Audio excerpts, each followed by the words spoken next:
നമസ്കാരം. The Kerala story മലയാളികൾ പുച്ഛിച്ചു വിട്ട സിനിമ. കേരളത്തിൻ്റെ പശ്ചാത്തലത്തിൽ ദ കേരള സ്റ്റോറി എന്ന സിനിമ സംവിധാനം ചെയ്ത സുദീപ് തോസൻ പറഞ്ഞ നുണക്കഥ, ആ നുണക്കഥ മലയാളികൾ കീറിയാണ് വിട്ടത്. പക്ഷേ ദേശീയ ചലച്ചിത്ര പുരസ്കാരത്തിൽ 2 പുരസ്കാരങ്ങൾ ആ സിനിമയ്ക്കുണ്ട്. മികച്ച സംവിധായകൻ, മികച്ച സിനിമാറ്റോഗ്രഫി. ഈ 2 പുരസ്കാരങ്ങളും ദി കേരള സ്റ്റോറി നേടുകയും ചെയ്തു. എന്തുകൊണ്ട് ഇതിപ്പോൾ പറയുന്നതെന്ന് വെച്ചാൽ, കേരള സ്റ്റോറിയുടെ 2ാം ഭാഗം വരാൻ പോവുകയാണ്. നിങ്ങൾ അറിഞ്ഞോ? അറിഞ്ഞില്ലെങ്കിൽ അറിഞ്ഞോ? കേരള സ്റ്റോറിക്ക് 2ാം ഭാഗമുണ്ട്. അത് അധികമൊന്നും ദൂരമൊന്നുമില്ല. ഫെബ്രുവരി 27 2026 കേരള സ്റ്റോറി 2 റിലീസാകാൻ പോവുകയാണ് എന്നുള്ളതാണ്. അതായത് ആദ്യ ഭാഗം നമുക്കറിയാം, രാജ്യമൊട്ടാകെ തന്നെ കശ്മീർ ഫയൽസിനെ, രാജ്യത്തിൽ എത്രമാത്രം ബോക്സ് ഓഫീസ് കളക്ഷൻ ഈ കശ്മീർ ഫയൽസ് നേടിയെന്നുള്ളത് നമ്മൾ കണ്ടതാണ്.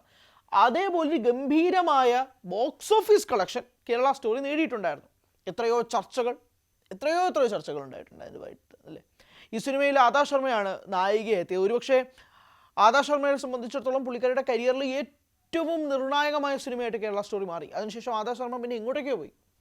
ഈ സിനിമയുടെ ആദ്യത്തെ ദിവസത്തെ കളക്ഷൻ എന്ന് പറയുന്നത് 8 കോടി രൂപയായിരുന്നു. ഇതിൻ്റെ ഓപ്പണിംഗ് ഡേ കളക്ഷൻ എന്ന് പറയുന്നത് അത്രമാത്രം ഭീകരമായ കളക്ഷൻ. ഈ സിനിമ അത്രയും വലിയ ഹൈപ്പ് ഉണ്ടാക്കിയിരുന്നു. ആ ഹൈപ്പ് ഉണ്ടാക്കിയത് ഇതിൻ്റെ കണ്ടന്റ് ക്വാളിറ്റി കാരണമൊന്നുമല്ല.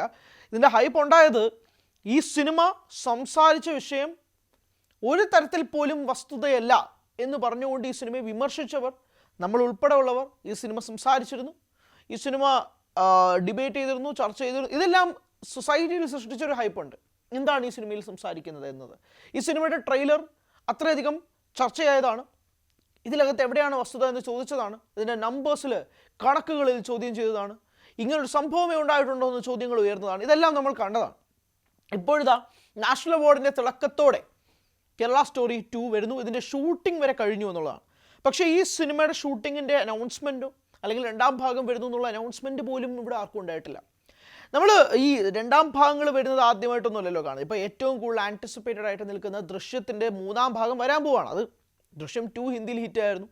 ഇപ്പോൾ ദൃശ്യം 3 ഹിന്ദിയിൽ വരാൻ പോവുകയാണ്. എത്രയോ സിനിമകൾ, ഇപ്പോൾ ഗദ്ദർ 2 എന്ന് പറഞ്ഞ ഒരു പടം എത്രയോ വർഷങ്ങൾക്ക് ശേഷമാണ് 2ാം ഭാഗം വരുന്നത്. അങ്ങനെ 2ാം ഭാഗങ്ങൾ ഇപ്പോൾ ഹൗസ്ഫുൾ ഫ്രാഞ്ചൈസുകൾ തന്നെ നമ്മൾ കാണുന്നുണ്ട്. 1, 2, 3, 4, 5 എന്നൊക്കെ പറഞ്ഞ പാർട്സുകൾ വരുന്നത്. അങ്ങനെ ഈ ഭാഗങ്ങളല്ല പ്രശ്നം. ഈ സിനിമ കേരള സ്റ്റോറി എന്ന് പറഞ്ഞൊരു സിനിമ ഇത് വന്നതിന് പിന്നാലെ തന്നെ ഒരുപാട് ഹേറ്റഡ് വാങ്ങിച്ച സിനിമയാണ്. ഈ സിനിമ പക്ഷേ 2 ദേശീയ ചലച്ചിത്ര പുരസ്കാരം കിട്ടിയത് കൊണ്ട് തന്നെ ആ നിറവിലാണ് ഈ സിനിമയുടെ 2ാം ഭാഗം വരുന്നത്. ഇതിൻ്റെ റിലീസ് ഡേറ്റും പ്രഖ്യാപിച്ചു. അടുത്ത മാസം, അതായത് ഫെബ്രുവരി 27 ഈ സിനിമയുടെ റിലീസാണ്. പക്ഷേ ഇതിൻ്റെ ഒരു സ്റ്റില്ലോ ഒരു കാര്യമോ പുറത്തു വരാത്തത് ഈ സിനിമയിൽ വർക്ക് ചെയ്ത ആർട്ടിസ്റ്റുകൾക്കൊന്നും തന്നെ മൊബൈൽ ഫോൺസിൻ്റെ ഉപയോഗിക്കരുത് എന്ന് കർശനമായ നിർദ്ദേശമുണ്ടായിരുന്നു. അതുകൊണ്ട് ഇതുമായി ബന്ധപ്പെട്ട ഒരു സ്റ്റില്ലും പുറത്തു വന്നിട്ടില്ല എന്നുള്ളതാണ് മനസ്സിലാക്കുന്നത്. കേരള ബാക്ക്ഗ്രൗണ്ടിൽ തന്നെയാണ് ഈ സിനിമ സംസാരിക്കുന്നത്. ഇനി എന്താണ് കഥ, ഇനി എന്താണ് ഈ സിനിമ സംസാരിക്കാൻ പോകുന്നത് എന്നുള്ളത് വളരെ നിർണായകമായൊരു ചോദ്യവും കൂടിയാണ്. എന്തായാലും കേരള സ്റ്റോറി എന്ന സിനിമയുടെ ട്രെയിലർ വന്നപ്പോൾ തന്നെ ഉണ്ടായ ചർച്ചകളും കാര്യങ്ങളും ഒക്കെ അറിയാം. ഇപ്പോൾ കേരള സ്റ്റോറി 2-ൽ അവർ കുറച്ചുകൂടെ ആവേശത്തോടു കൂടിയാണോ വരുന്നത്, അല്ലെങ്കിൽ എന്താണ് അവർ സംസാരിക്കാൻ പോകുന്ന കണ്ടന്റ് എന്നുള്ളത് വളരെ നിർണായകമായി ഉറ്റുനോക്കുകയാണ്. ട്രെയിലർ എപ്പോഴാണ് പുറത്തുവിടുന്നതോ അല്ലെങ്കിൽ അതുമായിട്ട് ബന്ധപ്പെട്ടുള്ള ഡീറ്റെയിൽസ് ഒന്നും വന്നിട്ടില്ല. കേരള സ്റ്റോറി 2-ൽ ആരൊക്കെയായിരിക്കും അഭിനേതാക്കൾ എന്നൊന്നും പറഞ്ഞിട്ടില്ല. പക്ഷേ ഈ സിനിമയുടെ ചിത്രീകരണ വേളയിൽ പ്രൊഡ്യൂസറായ വിപുൽ അമൃത്ലാൽ ഷാ, പുള്ളി തന്നെയാണ് കേരള സ്റ്റോറിയുടെ ആദ്യ ഭാഗവും നിർമ്മിച്ചിരിക്കുന്നത്. ഈ ഷൂട്ടിംഗ് ഷെഡ്യൂളിനിടയിൽ ഒരു തരത്തിലുമുള്ള പ്രശ്നമുണ്ടാവരുതെന്നുള്ള നേരത്തെ തീരുമാനിച്ചുറപ്പിച്ചതിൻ്റെ അടിസ്ഥാനത്തിലും പശ്ചാത്തലത്തിലുമാണ് ഇതിൻ്റെ ഷൂട്ടിംഗ് സ്റ്റില്ലോ ഒന്നും തന്നെ പുറത്തു പോകാത്തതും ഇതിൻ്റെ അനൗൺസ്മെൻറ്റ് പോലും വരാത്തത്. പക്ഷേ വളരെ ഞെട്ടലോടുകൂടി ഉറ്റുനോക്കിക്കോളൂ, ഫെബ്രുവരി 27 ഈ സിനിമയുടെ റിലീസാകാൻ പോവുകയാണ് കേരള സ്റ്റോറി 2 2ാം ഭാഗം.